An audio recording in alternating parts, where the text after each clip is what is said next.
My shop Bluetooth speaker is dead. Let's make a new one out of old stuff. It'll be more interesting. 1, 2, 3, 4! You see, I love making old stuff more modern. And especially I love treasure hunting. Garage sailing, antique stores are pretty good too. But the absolute best are estate sales. The prices are to die for. Check out these finds. From what I can tell, these are like from the late 70s. They're made for a truck. Hopefully they work. After popping off the grill, these mid-range speakers look like they're in pretty decent shape. No cracks, not blown out, and same story with the tweeters. But this subwoofer, bit disappointed. I thought this was a 3-way system. Turns out it's just a 2. Son of a bitch. Regardless, let's just see how it sounds. We got some noise, but only 3 out of the 4 speakers are actually working. I mean, I'm not really all that surprised. These things are 40 years old. But even like the one that did work, like it didn't even sound that great. And plus like the paper's like kind of coming off, like the seal's like kind of going bad on it. We're gonna upgrade them. I just got some real cheap modern speakers. I figure the cheap ones today are probably better than the cheap ones of the 70s. I honestly just bought these ones because they're yellow. Hopefully we're right. And hell, while we got the grills off, we might as well make this company colors. I also wanted to see if like the old hardware or the old wires needed a little bit of loving, so we upgraded that, and it was time for assembly.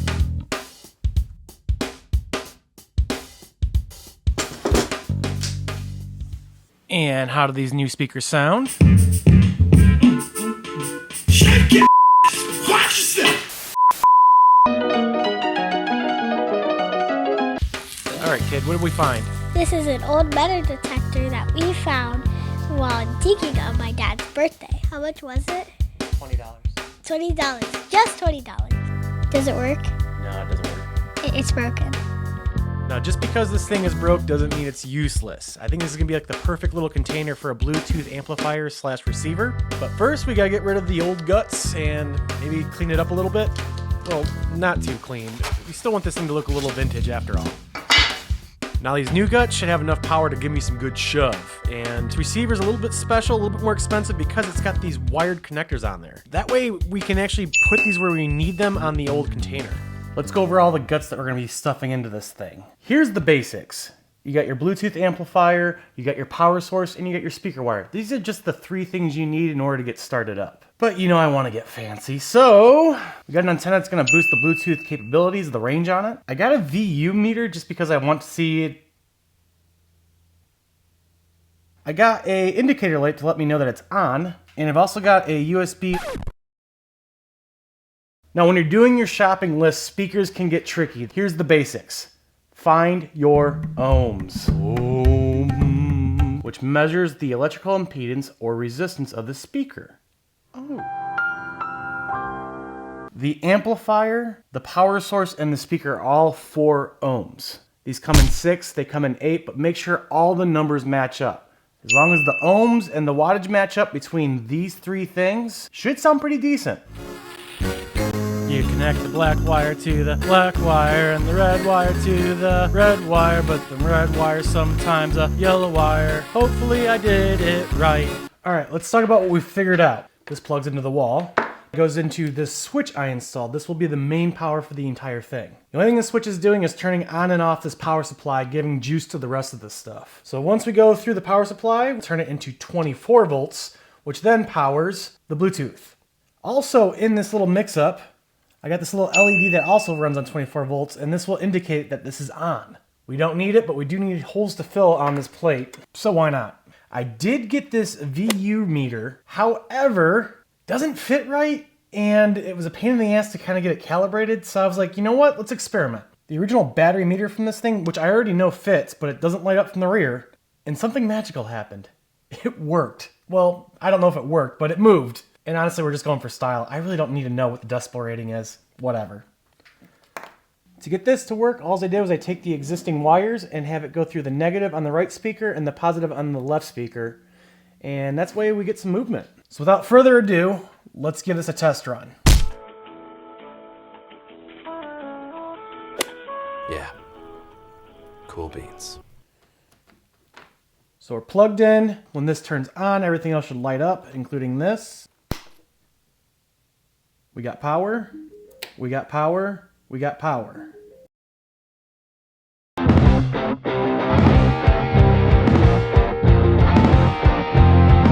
now we have a proof of concept that the electronics all work together in harmony.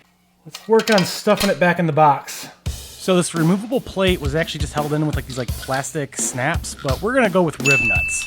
Now, if you don't want to shell out $50 for like a rib nut kit, you can get one of these doohickeys. And with a spanner and an Allen wrench, you can get it done for like a quarter of the price. It's just a bit clunkier, but the results are the same and you can get it done.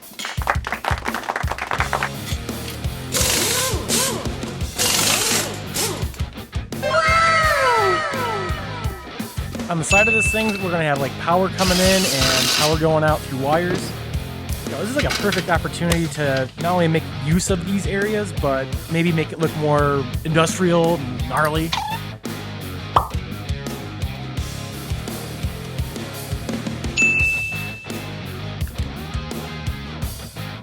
So this box is made out of aluminum, but my pegboard's made out of steel. So a super strong magnet kind of gives me the flexibility of putting this wherever it needs to go. 2 pop rivets ought to do it. With the outside of this box being completely done, now it's time to fill it up. What's in the box? Electronics, you silly goose. This power supply is big and bulky, so we're just gonna kind of hold it in place using some like hot glue. And once that's dry and in place, we're gonna do the same thing with the Bluetooth board. And I also added some like weather rubber stripping on there. This is just gonna kind of help keep it nice and snug without letting it like rub on the side of the box. Like so. And I'm hoping that space above the power supply gives me enough room for like all the wiring, the switches, the knobs, etc. Hey, boo, what's up? Hey, is there anything you can do with that wood in the bedroom? Not at the moment. Don't give me that look. It's not gonna work.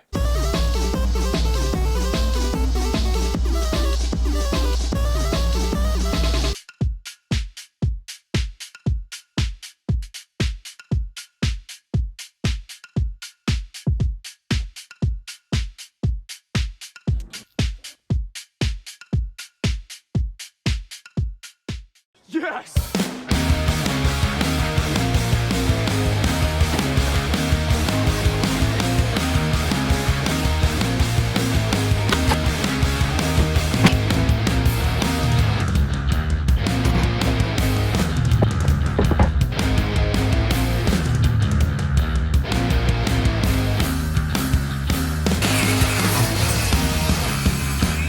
Perfect!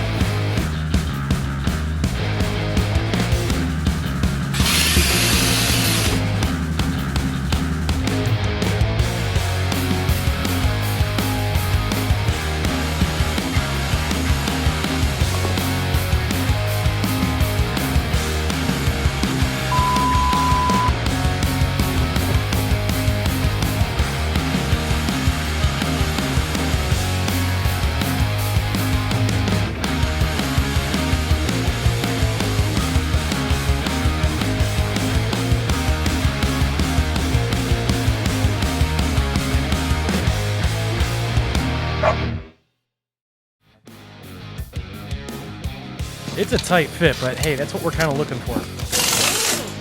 Once we get the knobs tightened down, we can actually get the faceplate on, and then finally put the cherry on this sundae. These go to 11. Yeah, I know I'm beating this joke to death, but I bought a 24-pack of these knobs. I gotta do something with them. Now to protect the speaker wire, we're gonna use the brake line protector again. God, I love this stuff. Looks good and make sure like nothing gets bumped and bruised because, well, in a workshop, things get bumped and bruised a lot. Once the wire's all fed through, we're gonna get some quick disconnects put on there. Just gonna use these old spade connectors. Should make it pretty easy to connect and disconnect if need be. With it being in a tight area though, definitely get the fully insulated ones. Just to ensure that you're not short-circuiting or fry the thing. The speaker wire is now completely protected. Let's see how this magnet test goes. Well, just like that. Nice thing about OSB walls, you can pop a screw anywhere. Between these metal clips and that brake line protector, ain't nothing accidentally ripping these wires off the walls. With the speakers in place, wires connected, there's only one last test to do.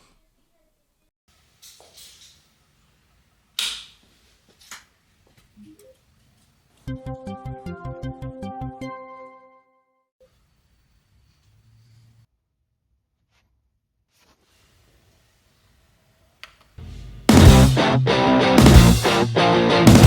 thing is loud. I ain't playing. I know this voltmeter doesn't work exactly the way it's supposed to, but it does measure something else. Quite accurately. Now, when you add up all the costs to make this thing happen, it really wasn't all that cheap. I never said it was going to be cheap. I said it was going to be interesting. It'll be more interesting. In all fairness, if you were to try to buy something just like this today, bespoke as it is, it's going to cost you way more than that. The only way you're ever going to get a sound system like this at that price is at my estate sale.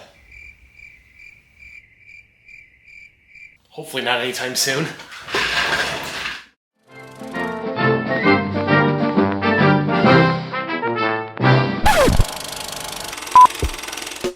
All right, we got some wild news. First off, Acme now officially has 5,000 subs. Thank you all. And recently got a shout out from Dave Picciuto over at the Making It podcast. That was super cool. And also got a shout out from David Fogler over at Cinedrome. If you are watching this channel and you're not watching their stuff, you should.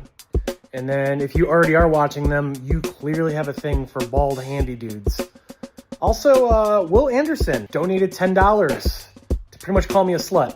Listen, Will, I'll dance for dollars. This channel might be free for you, but that shed that needed to be built, it ain't.